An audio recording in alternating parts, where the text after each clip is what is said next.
Hey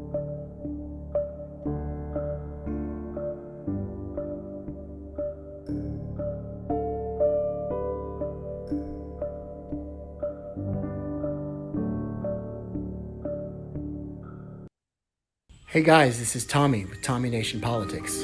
How's everyone doing today?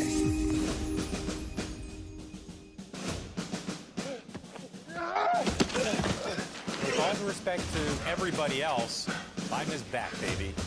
Roll tape. No one ever doubts I mean what I say. The problem is I sometimes say all that I mean. I mean it sincerely.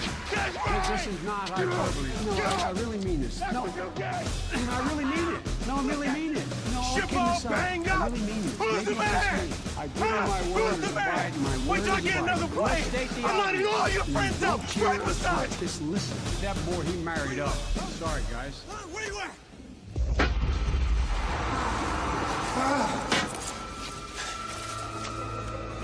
I was going to say, Nancy, when we bring the bill, which is, just so you know, there's a bill made in order by the Rules Committee that we can call up at any time in order to send it over to the Senate and to have the provisions in there to pay for the impeachment. Welcome to Earth.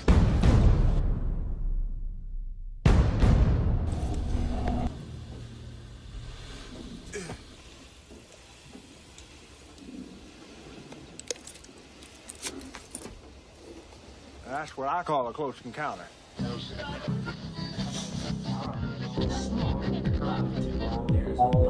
Hey guys, this is Tommy with Tommy Nation Politics. How's everyone doing today? Tommy Nation Politics.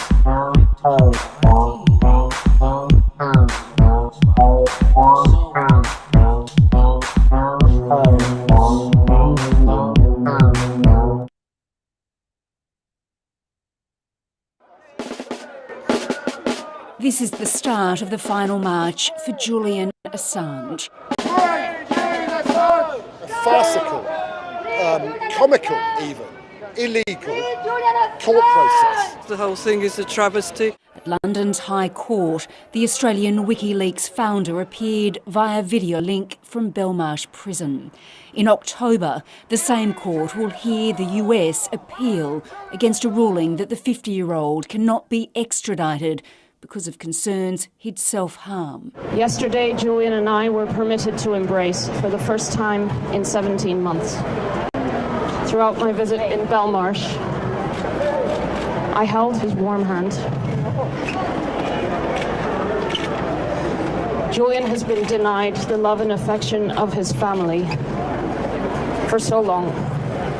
Inside, the judge agreed with the US to expand the basis of its appeal to include matters relating to the Australian's mental health. Counsel argued an initial psychiatric report was misleading because the author concealed the fact Assange had fathered 2 children while he sheltered in the Ecuadorian embassy. We have the right to exist. We have a right to live. The defence argued the psychiatric assessment was impartial and unbiased. A key part of the Biden administration's appeal is that Julian Assange won't be held in a maximum security prison, and if convicted, he can serve his sentence in Australia. Samantha Hawley, ABC News, London.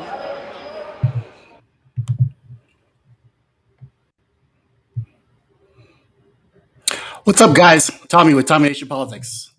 How's it going? This is your free-thinking, innovative, totally open-minded, new independent, progressive media. And thanks for joining me today.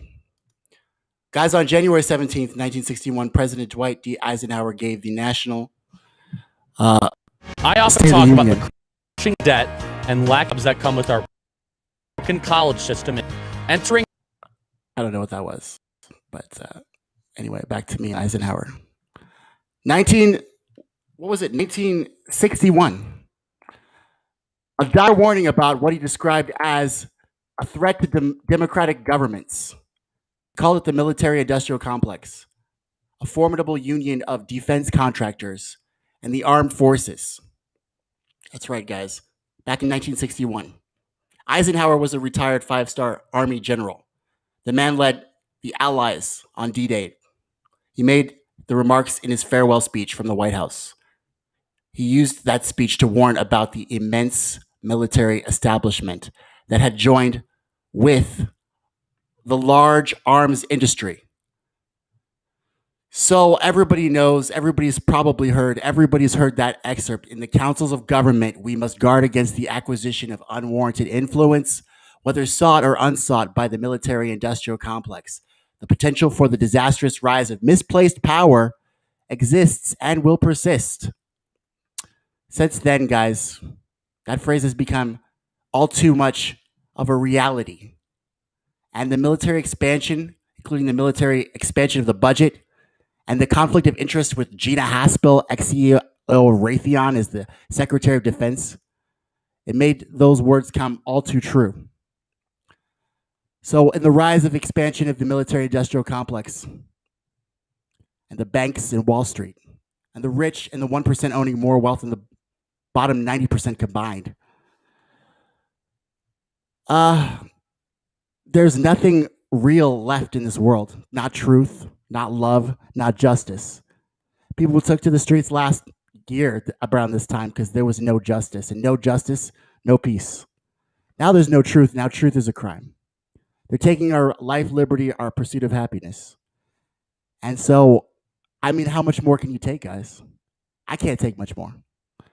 And I have a guest, Andrew Z. Smith from Action for Assange. I don't think he can take much more either because he's doing activism as well for the First Amendment, free speech.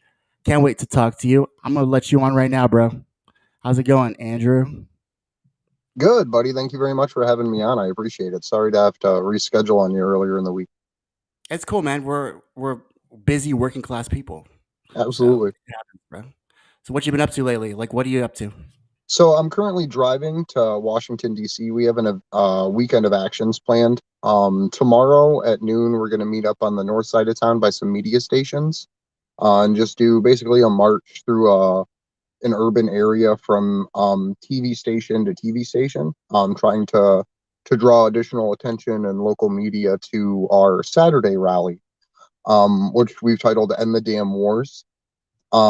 And what it is it's a combination of ideologically diverse people. Like, our only requirement is that you want to end war, whether it's economic war, information war, or direct open warfare, drone warfare, what have you. We have a short list of demands that is literally the only requirement that we've asked people since the very beginning to sign on to join us and to be speakers.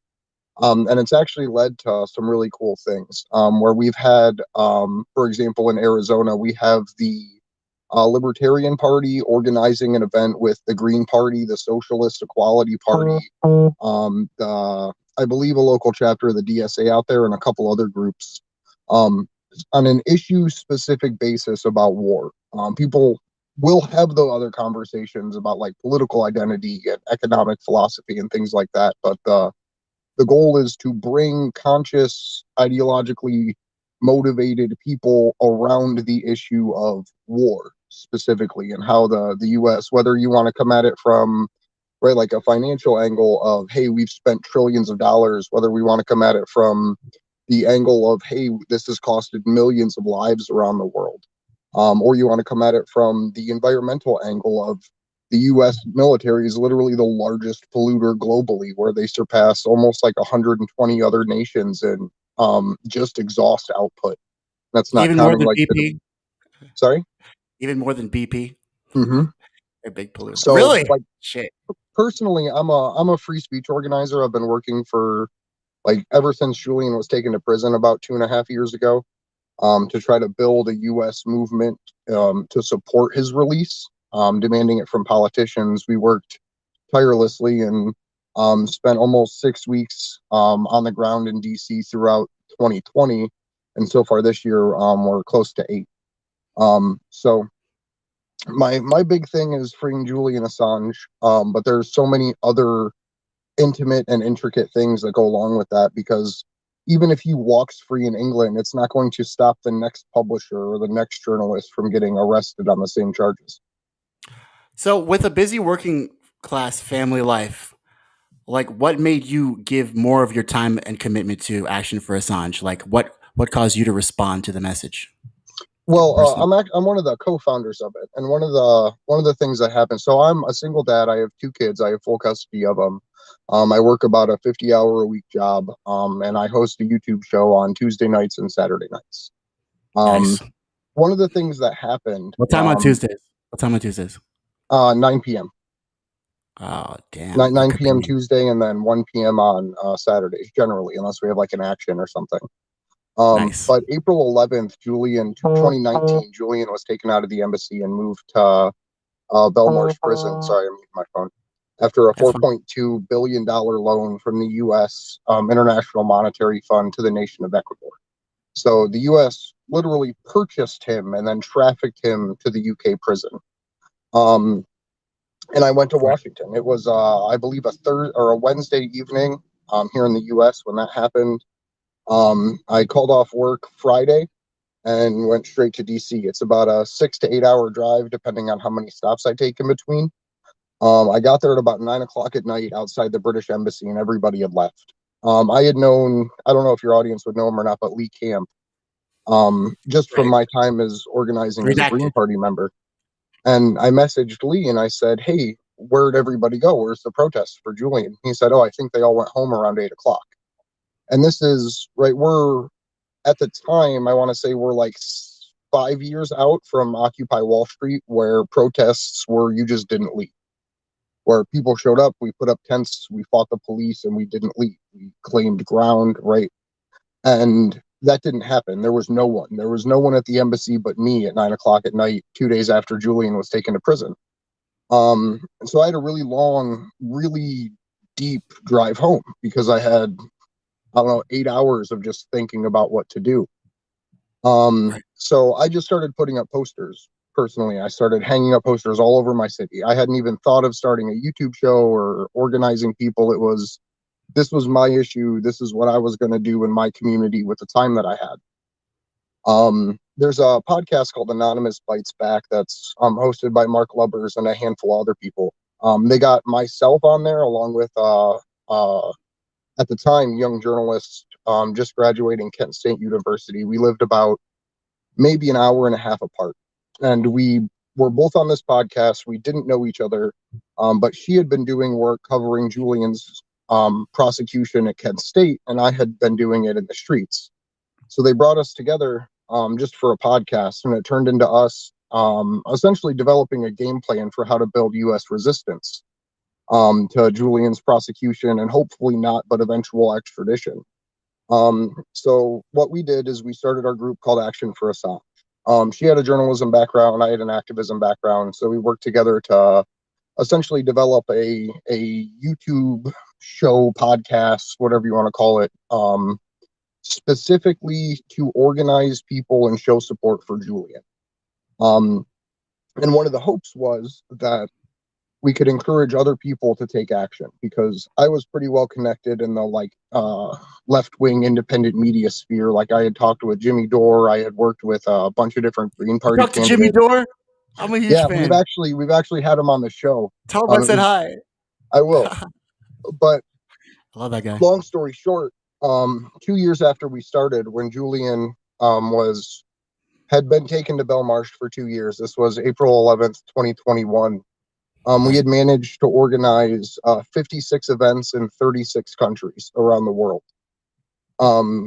opposing his extradition and demanding his freedom. And while he may not be walking free as it stands right now,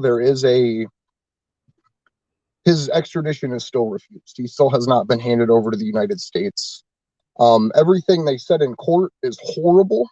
Right? Like they literally said the United States has the ability to prosecute anyone anywhere in the world for revealing classified information. Right. And then their star witness was a liar. Right. That as well. They literally had a pedophile sociopath that was working with the FBI try to frame Julian as some kind of like literal global hacker organizer, when every single time that they tried to catch him up with this kid, he basically said no, I'm not asking you to hack anyone. I'm not doing any of these things. and that person Right. literally lied through his teeth. You have all the transcripts that came out in court, Right. and then went on to Stund in an Icelandic media station and said, like, I can't do this anymore. Like, I'm going to tell the truth about all of this. Released all the transcripts, released the tapes with the FBI, the recordings, the conversations, and literally, it's the only thing that Julian's kept in prison now for is potential hacking charges, because the way the court case played out, everything else that was put forward got demolished by the defense. Hacking charges, and what were those hacking charges for? Hacking what? So originally, and it's convoluted, it's complicated. They've made it intentionally hard. So Julian was first arrested under a conspiracy to commit computer intrusion charge, basically assisting someone that was violating the Computer Fraud and Abuse Act. Right. But what happened, right, they arrested him for that. Then they issued a whole bunch of new indictments after they took him into jail, 17 to be exact, under the Espionage Act. And then once he was in jail for over a year and a half, they released new charges, expanding the scope of the conspiracy to commit computer intrusion charge. And they opened it up to not just the Chelsea Manning era, but then moved it into like the global intelligence files and Siggy Thordarson era, which is where you get the Icelandic information about supposedly Julian asking Siggy to hack the voicemails of elected members of the Icelandic parliament, which is completely untrue. But also that Julian was trying to essentially corral hackers on the internet to get information for WikiLeaks, when it was the direct opposite, where Julian wasn't even involved in the process of retrieving leaks, getting them, hacking the information himself, or even requesting it. Because WikiLeaks used a essentially public submission system where people in certain spheres, whether it's government or corporate, could go onto the wiki page, which is editable by anyone, and put what those people wanted to be released. So it was the entire charge obviously is just fraudulent. But so the fact these are all that charges that our DOJ are alleging. These are all charges that our correct, DOJ that Donald Trump's Defense Department put out, that his Department of Justice, put out, and it's something that the Biden administration is now defending.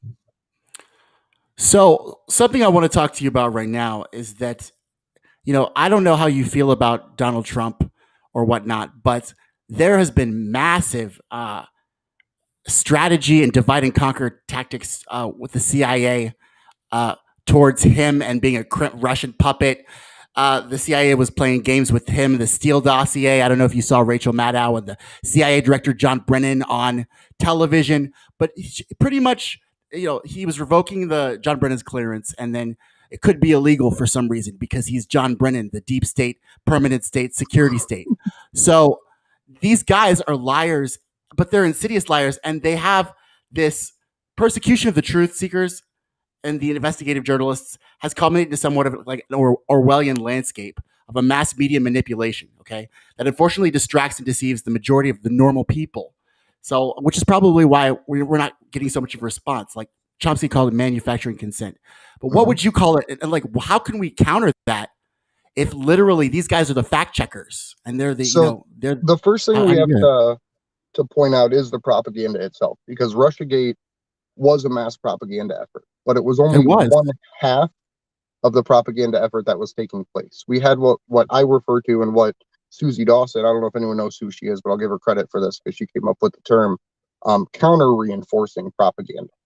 So not only did we have Russiagate, we had the QAnon narrative, which a lot of people are scared to talk about. Not you, but just in general. Like, you get striked on your channel if you talk about it. So that's why they're frightened. So what happened was you had Russiagate that was fueling the expansion of the intelligence community, the escalation of military conflicts with Russia, and essentially entering us into a new era of the Cold War. Allowed for the prosecution of Julian Assange, allowed for cover to be ran, where every politician, including Bernie Sanders on the left, all of a sudden was like, yeah, Russia helped us get elected. Like, it was crazy, right? But then on the other hand, you had QAnon, which allowed for expansion of the military state because they were helping Trump and trust the plan. It allowed for the expansion of the intelligence communities because, well, any new budgets under Donald Trump, they're going to go to help the white hats in the CIA and NSA and FBI, right? And then you had the prosecution of Julian Assange. So if you go back and look through the leaks, the very first one that came out when Julian was arrested, all it said was, Julian Assange, this is not a game, I believe. Subsequently, later on, there was a couple other posts referring to Bill Binney and a few other people, literally just saying, hold the line on Julian Assange. But the narrative that was being spun throughout the community was that Trump was bringing Julian to the United States so that way he could testify against Russiagate and testify against all of these people. Which you don't need to be in the United States to testify. Where it's 2021, you can hook up a video link and talk to someone from across the world. So that whole premise, Trump doesn't think that way.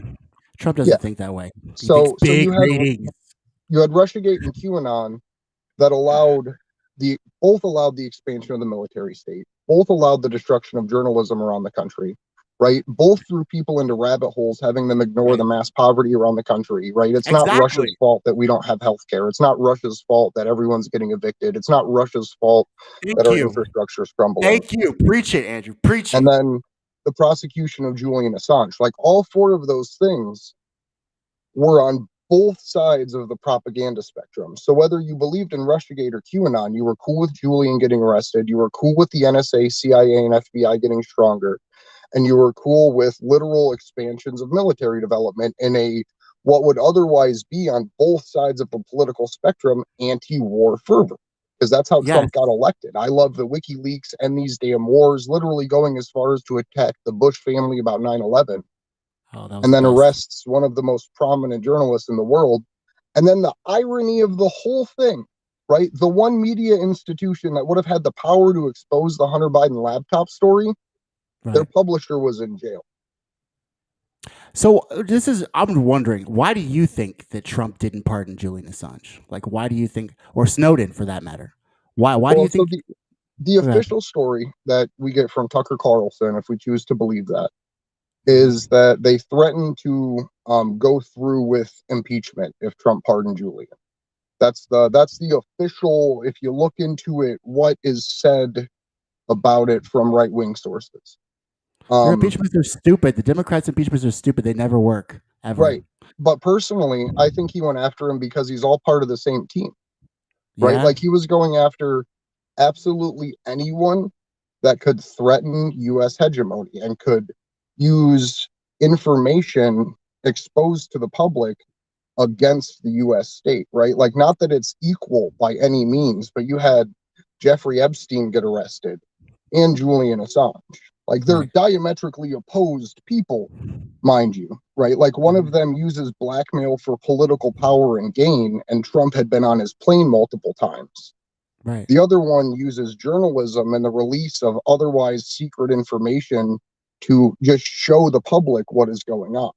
And both of those things, if you're a fascist, aren't acceptable. Like, no one can have the power to challenge you. So what the military state has done is essentially take a quick turn to the right because you can only have a right-winger attack free press. And now they're swinging back to the left to attack abortion rights. Like, right? So the My Body, My Choice people have officially quit, right? Like, it's now my body, but your choice, or your body and my choice with mandatory vaccinations. So it's literally. You're a leftist, right, Andrew? I don't know.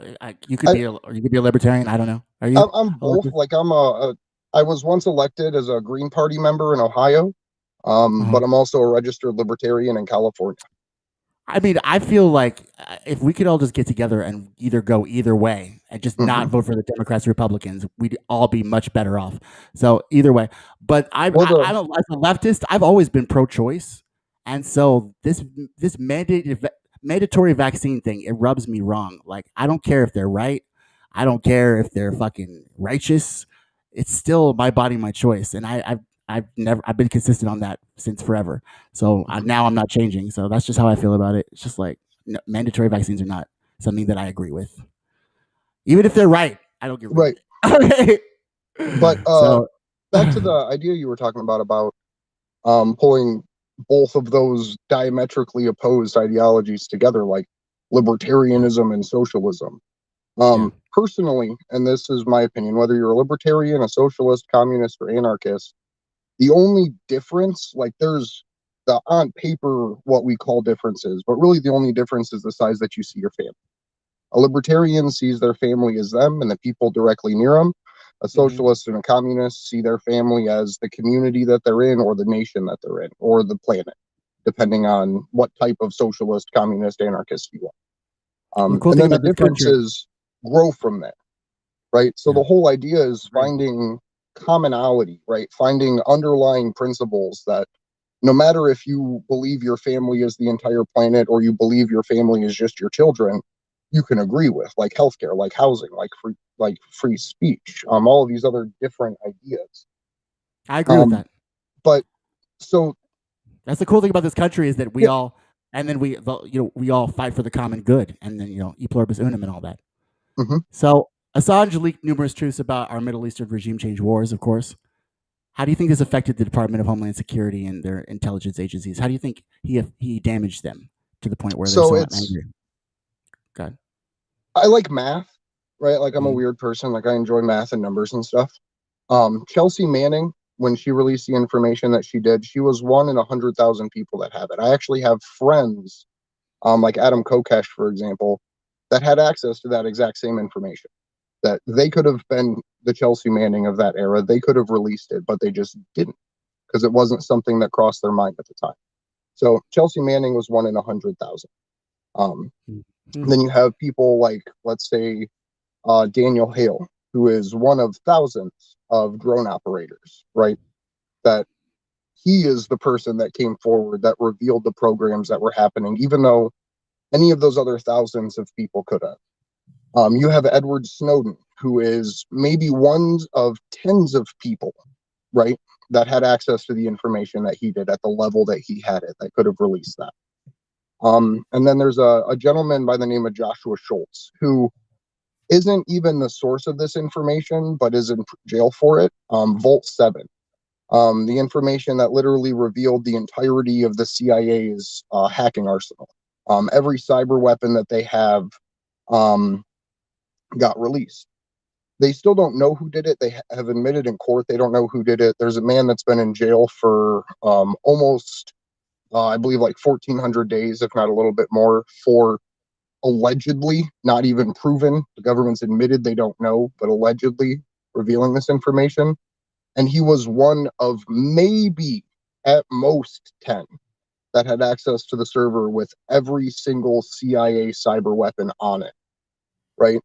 So personally, I think they have nowhere left to hide, right? Like you have health, even down to industries like healthcare. You have healthcare workers turning over information to places like Last American Vagabond and Jason Burmis that give direct whistleblower testimony, where there's 1 in 4 people that have been helping these patients, and there was 5 people involved in forcibly vaccinating people in nursing homes that have come forward.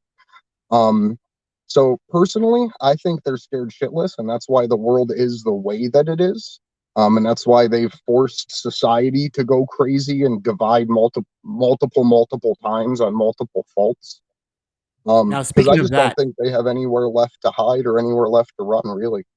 speaking of that, so I'm getting a little. I have my own little debacle. Maybe you could give me some input on this, because Reuters came out with this leaked audio between Ashraf Ghani and Joe Biden. I don't know if you've been watching my Twitter feed, bro, but I don't trust a goddamn thing Reuters or any of the mainstream media says. And if they're going to give me a transcript when they say audio is leaked, that makes me smell. That makes shit smell. So I've been asking everybody for the leaked audio. I can't find that shit. I asked Reuters. They only have the transcript, and they don't have any sources. So what is with that? Do you think this audio is legit, first of all? And second of all, is the CIA sandbagging Biden because he withdraw from Afghanistan? Or what is going on here? What do you think? So Afghanistan is literally the U.S. military's most successful regime change operation ever. Right. In the course of about 3 months, they turned it over from U.S. rule to Taliban rule extremely rapidly. About 3 weeks before Kabul fell, I don't know if most people know this, but Bagram Airfield was abandoned. Bagram Airfield was it was like the flagship military base in Afghanistan, and we just walked out. We took our servers, we took a couple planes and left. We had tons of Humvees, tons of military grade guns, no ammunition from my understanding, but gave them everything but the bullets to wage war, left our most valuable, most important military base, and then let them walk into Kabul. The president of Afghanistan, U.S. backed, took all the money that he could, hopped in a helicopter, and flew the country because he's going to get fucking murdered, right? Like that's what would happen to him if he stayed there. Money was all out of on the paveway and everything. I only want a politician. Yeah. So there's two things about the phone call. The first one is I think they're just trying to blame it on Joe Biden. Whether that phone call was real or not is, to me, irrelevant. It just shows that they are in a desperate situation to blame an old, demented man for whatever they can before they have to kick him out of office. So that way, when something collapses, it's Joe Biden's fault. It's not Trump's fault. It's not Kamala's fault yet. It's Biden's fault because he's so old and senile that he fucked everything up. It wasn't that he's we their should have been puppet. there. He's their puppet. He said nothing was going to fundamentally change for them. Right. It's Oh my God, literally they're going to sandbag their own puppet. Oh my God. yeah, I think it's I don't like the guy, but I personally think it's a human rights abuse to beat on an old man that I agree hard. with you. Yeah. Agree. But the other thing, I don't know if you remember when Trump's phone call got leaked with Ukraine when that came out. Oh no. And that was, everybody heard it, right? The whole world went crazy. Yes. Like, this is nuts. Yeah. But you weren't allowed to say the name of the whistleblower. To the point that I can't even remember the person's name. I just remember Jason Burmis saying Erica Caramello bar. Right? It's so funny. Yeah. It's so funny how they're so selective about their whistleblowers. And we really respect journalism. Biden's being treated. Now that this phone call came out, you have half the media completely not covering it at all. And when they do, they're like, well, this shouldn't have came out. This was privileged information. And then you have the other half that's screaming at the top of their lungs about it. Right? So where's the where is the principledness? If something does get leaked, why isn't it the same people cheering that were cheering about Trump and Ukraine not cheering about this? And why is it switched? Why are the people that were upset that information on Trump got leaked, that phone call got leaked, now excited that information on Biden got leaked? Like, where is that principle foundation? Because otherwise it just seems like divide and conquer. Well, I'm glad you observed that because the partisan knuckleheads are just cheering for their side and booing for their side. So they're not even noticing all of this fluctuation going on. That's good that you noticed that because it's hilarious.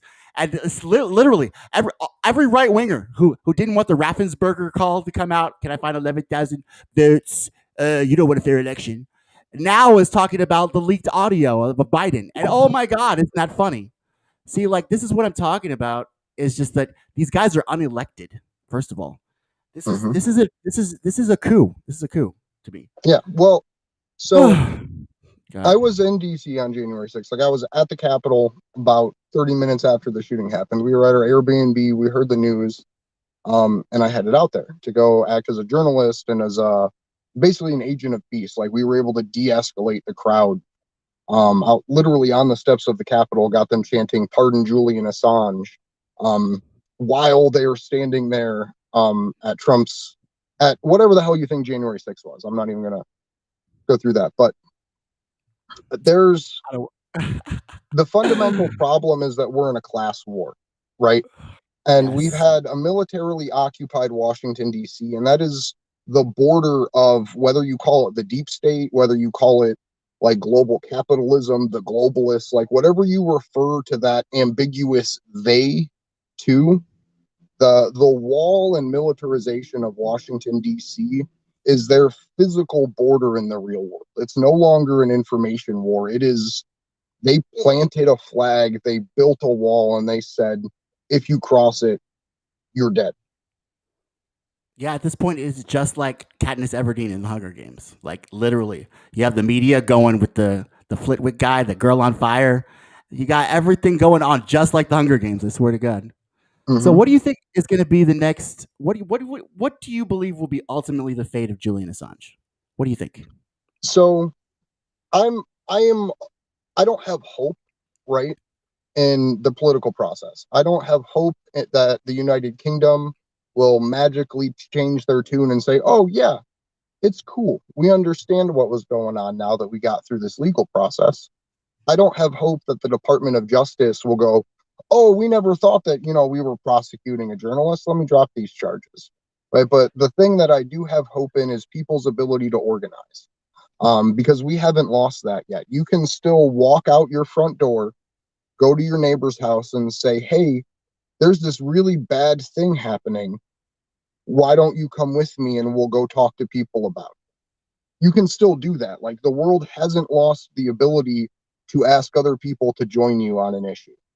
Are you sure? You could be a Assad apologist, Kremlin puppet, Russian asset. Right. You could be an insurrectionist. Right. I fall into all those categories, right? Like, we had a new domestic terror legislation come out, and I hit like every single one of the categories that they said. I was like, well, I either do or don't support abortion. I either do or don't support capitalism. I either do or don't support socialism, and I either do or don't have a religion, right? Because that's everything that they said you're a terrorist for, whether you are or aren't one of those things. I mean, I don't know how much more Orwellian it could get before people realize it's Orwell. Because, like, literally, this is all newspeak. This is all newspeak. Yeah, absolutely. And I think Orwell doesn't even really begin to describe it. Like, Orwell was based on the technological foresight of the era that he lived in. Like, if Orwell knew that every single person would be carrying a smart device that has a camera that looks at their face and tracks their iris to monitor emotional input while they watch a YouTube video, and then YouTube takes that information to pick what your next video it puts in line is, because it thinks that you'll be emotionally stimulated and able to be continuing on their platform to make them a profit. Like, Orwell had no idea. You would fucking die right there. You would fucking die right there. Dude. So, but at the end of the day, they don't actually, like, they have power. Like, they have guns. They have all of this. They also have the media. That's their biggest power. Yeah. Rachel Maddow is their biggest power. Well, even that's collapsing, right? But because what they don't have is people. They don't have actual people organized in the streets and on their side. They have people that they pay that will go to events to provoke violence when other people organize. So my whole solution is the thing I've asked people to do for almost 3 years is literally anything. Like, do what you can with the time, money, resources, connections that you have. Because for me, it started up, I was putting up 150 posters an hour. Like, I was timing my poster rate because I like math. And I would go out for 3 hours. I would put up 450 posters. I'd be like, hell yeah. If I got 460, I was doing great. And then that turned into this. Right, like, that turned into having a sit-down interview with Jimmy Dore on our program. That turned into breaking the news to the UK protesters outside of Julian's courtroom on January 4th that the extradition was blocked. And like, he's not free. We haven't saved the world, but we have trained hundreds of organizers around the country that are acting outside of the political process, that have no kings, no masters, that take orders from no one, because that's the community that we built. Like, I can't go to a single organizer that I am best friends with and be like, hey, we should do this thing. Because they're going to be like, I'm not fucking doing that. Like, that's like, I'm not voting for Joe Biden. Like, you can't tell me to do anything. Right. And so we found those people and we've trained them to organize. And some of them, like her name's Kimber Maddox, the woman that's organizing the End the Damn Wars event, or the head organizer, right? No one asked her to organize the event. No one approved her to do it. She didn't get Nina Turner's signature or Nancy Pelosi's or AOC's. She said, hey, I'm organizing an anti-war event because no one else is. And then there was 13 other people around the country that said, hey, my city could use one of those too.